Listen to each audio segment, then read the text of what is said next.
Perkenalkan, nama saya Hasana dari Prodi Manajemen Pendidikan Islam semester 6. Di sini saya akan mempresentasikan proposal kegiatan saya, yaitu proposal kegiatan PLP dari rumah. Saya di sini mengambil judul Manajemen Sarana Prasarana Madrasah Sanawiyah Al-Hidayah Pagotan. Sebelumnya, tolong di-mute dulu ya suaranya untuk rekan-rekan sekalian.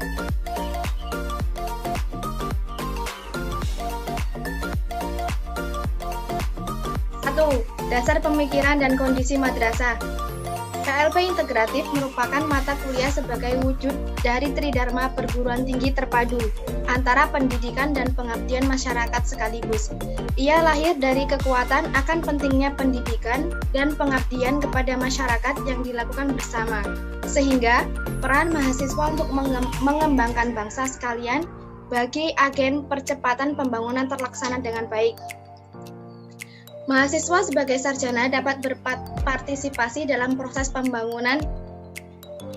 Di tahun 2020 ini, dunia sedang mendapat musibah, yakni bencana COVID-19 atau coronavirus. Hampir seluruh dunia terkena wabah ini. Tidak dari Indonesia saja, tetapi banyak dari luar negeri, dari beberapa wilayah, seluruh dunia pun rata-rata terkena wabah ini.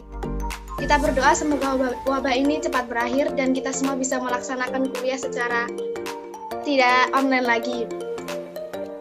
Terkait PLP integratif dari rumah, disusun model atau jenis PLP integratif dari rumah khusus di era pandemi ini. Dilaksanakan dengan cara mahasiswa melakukan pengakses kesadaran dan kepedulian terhadap wabah COVID dengan memanfaatkan sosial media. PLP integratif dari rumah ini bisa dilakukan di rumah atau di tempat mahasiswa tinggal saat ini.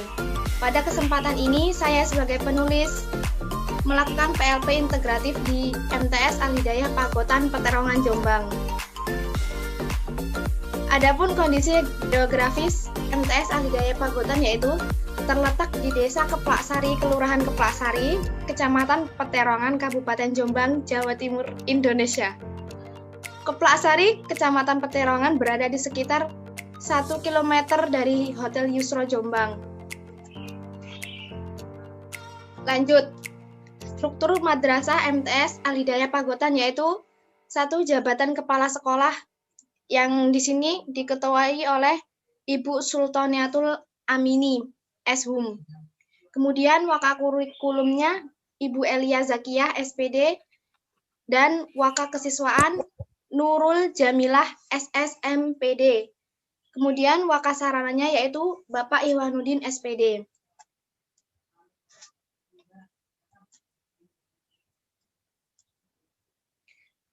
Lingkungan Madrasah Sanawiyah Al-Hidayah Pagotan merupakan madrasah swasta yang penyelenggaraannya berbentuk perorangan.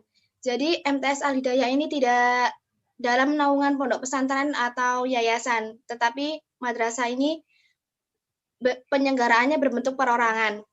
Dalam Madrasah Sanawiyah Al-Hidayah terdapat pembiasaan kegiatan di pagi hari, yakni pukul 6.30, yakni kegiatan sholat duha dan pembacaan istighosah serta yasin. Sebelum dilanjut pembelajaran, dimulai terdapat kegiatan rutin, yakni pembacaan doa bersama. Setelah itu, pukul 7.30 pembelajaran dimulai dan pembelajaran berakhir pada jam 1 siang. Kemudian murid pulang ke rumah. Selanjutnya, manajemen sarana prasarana madrasah.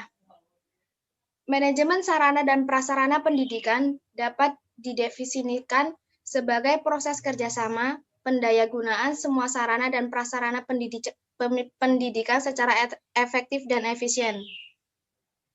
Definisi ini menunjukkan bahwa sarana dan prasarana yang ada di madrasah perlu didayagunakan dan dikelola untuk kepentingan proses belajar di madrasah.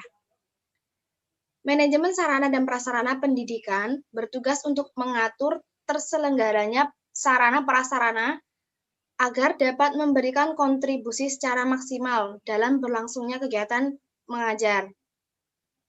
yaitu manajemen sarana prasarana meliputi kerapian, keindahan, dan alat-alat yang digunakan untuk sarana belajar mengajar yang menyenangkan baik bagi guru maupun murid untuk berada di madrasah. Di dalam Madrasah Tsanawiyah Al-Hidayah Pagotan, langkah untuk mengembangkan manajemen sarana prasarana agar mencapai tujuan yang diinginkan yaitu dimulai dengan sedikit demi sedikit agar tercapai tujuannya. Untuk menjaga sarana prasarana yang ada di dalam MTS Al-Hidayah Pagotan, maka tergantung apa tujuannya. Misalnya, terdapat perpustakaan. Maka, Ketua Sarana Prasarana lebih mementingkan kualitas perpustakaan dan penjaganya. Seperti halnya perpustakaan seharusnya orang yang ahli dalam bidangnya atau jurusan perpustakaan yang menjaga perpustakaan tersebut, supaya orang tersebut lebih mengetahui dan memahami bagaimana tata cara mengelola perpustakaan tersebut. Lanjut, stakeholder madrasah. Yang dinamakan stakeholder madrasah adalah pihak-pihak baik sistem itu maupun di luar maupun di dalam organisasi yang berkepentingan dan berpengaruh terhadap orang atau sistem pendidikan. Pemangku kepentingan stakeholder internal diantaranya yaitu pemimpin yayasan, pimpinan pondok pesantren, pengelola lembaga pendidikan, dan tenaga pendidikan. Adapun karyawan, murid, masyarakat sekitarnya. Kedua, pemangku kepentingan stakeholder eksternal, diantaranya yaitu Kementerian Agama, pemerintah daerah, serta badan pemerintah lainnya. Lanjut, permasalahan dan identifikasi permasalahan madrasah. Berdasarkan hasil survei, observasi, dan wawancara yang telah saya lakukan kepada madrasah dan wakas sarana prasarana, dapat dilihat permasalahan madrasah yang ada di Madrasah Tsanawiyah Hidayah Pagotan yaitu setelah adanya pandemi COVID ini, yakni beberapa guru terhambat dalam melakukan pekerjaannya. Dikarenakan untuk memenuhi aturan dan pemerintah yang seharusnya masyarakat Indonesia untuk di rumah atau bisa disebut social distancing, tidak diperbolehkan keluar rumah jika tidak ada kepentingan yang mendesak.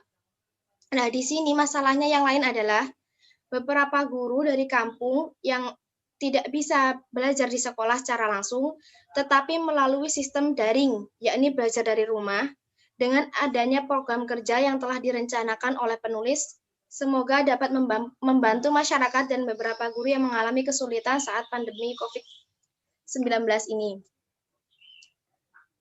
Adapun program kerja atau nama program kerja manajemen sarana prasarana Madrasah Al-Hidayah Pagotan yakni 1. MTS Al-Hidayah Pagotan. 1. Membuat video profil dari Madrasah Al-Hidayah Pagotan. 2. Untuk mengetahui problematika sarana prasarana. 3. Untuk mengetahui identifikasi sarana prasarana. 4. Membantu mengecek perlengkapan barang-barang.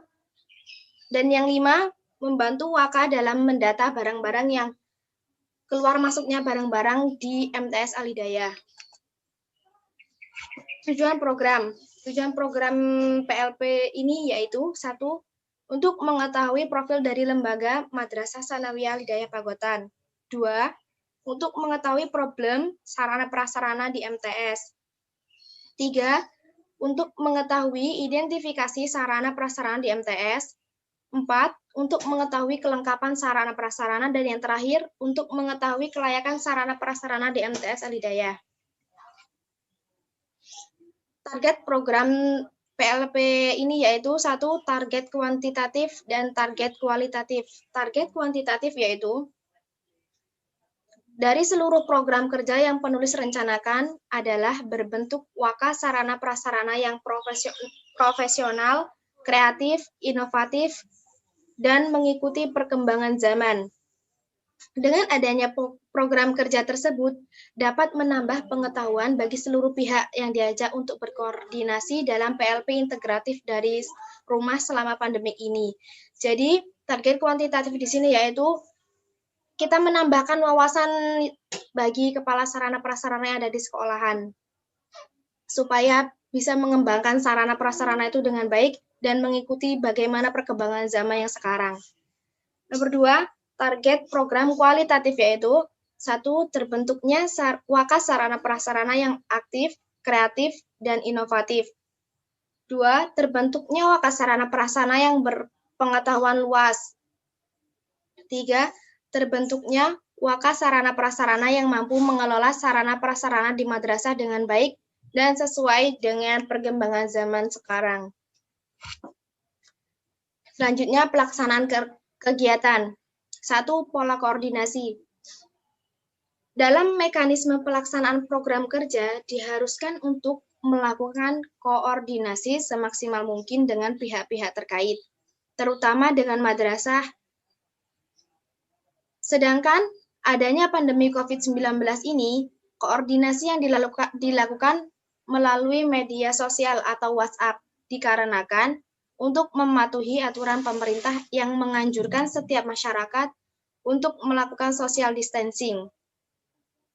Untuk informasi supaya terlaksananya PLP ini, penulis, saya atas nama Hasanah berkoordinasi langsung dengan dosen pembimbing, yakni Bapak Asep Kurniawan, MPDI, serta saya mencari informasi melalui media sosial atau WhatsApp dengan kepala madrasah, yakni Ibu Sultaniatul Amini Shum.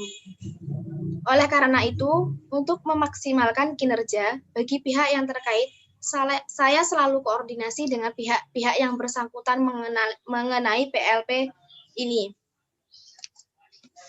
2. Pihak yang diajak ikut serta dalam pelaksanaan PLP ini. Dikarenakan pada tahun 2021 ini, seluruh dunia sedang terjadi musibah pandemi COVID, maka pihak yang diajak ikut serta dalam PLP ini melakukan koordinasi secara via online maupun via WhatsApp untuk mematuhi peraturan pemerintah melalui social distancing.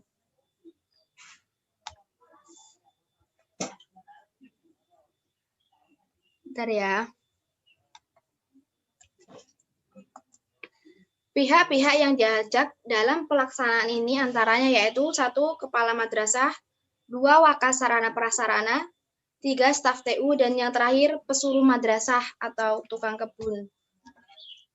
Dan terakhir, jadwal kegiatan yang saya rancang untuk observasi lapangan ini yaitu 1. Membuat video profil MTS Al-Hidayah yang saya laksanakan pada hari Rabu 5 Februari 2021.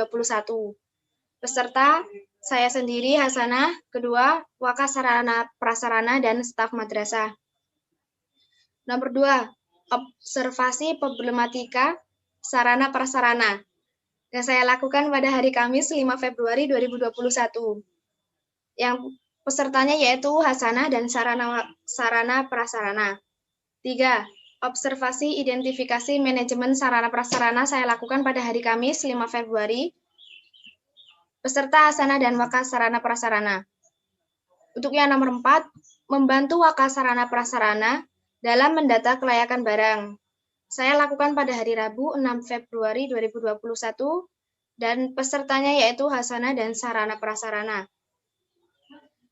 Yang terakhir, membantu wakas sarana prasarana dalam mendata kelayakan barang-barang keluar masuknya barang yang ada dalam MTS Al-Hidayah.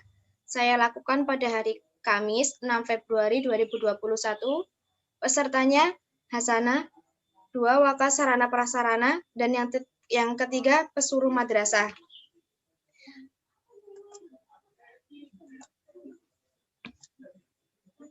Hanya sekian, terima kasih. Mungkin banyak salahnya, saya mohon maaf, dan kepada saya mohon ampun. Akhir salam. Wassalamualaikum warahmatullahi wabarakatuh.